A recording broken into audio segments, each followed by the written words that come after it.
అందరికీ నమస్కారం. నేను మీ Gopal Iyengar, the simple astrologer. మన హిందూ సాంప్రదాయంలో అతి ప్రాచీన కాలంలో నుంచి కూడా కాకిని పితృదేవతల యొక్క ప్రతినిధిగా భావిస్తారు. పితృతర్పణాల సమయంలో, పిండ ప్రదానం చేసే సమయంలో కాకిని కావు కావుమని పిలుస్తారు.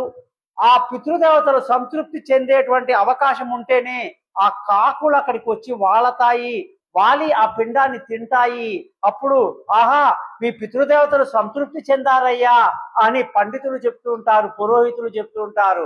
కాబట్టి కాకి పితృదేవతల యొక్క ప్రతినిధి అని హిందూ మతం ప్రత్యేకంగా గట్టిగా నమ్ముతుంది.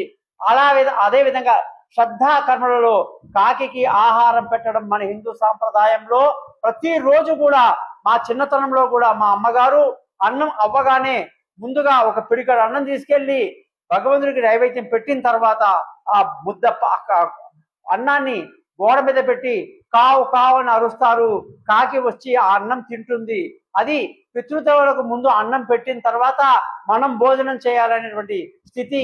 ఈ మధ్య కూడా వేణు ఒక సినిమా తీశారు కదండి, పితృదేవతల విషయంలో కాకులు ఏ విధంగా వస్తాయని మన సాంప్రదాయాన్ని కళ్ళకు కట్టినట్టుగా చూపించాడు. కాబట్టి కాకిని పితృదేవతలుగా మనం భావిస్తాము. వాటిని గౌరవించడం, ఆచరించడం మన విధి. అంతే. నమస్కారం.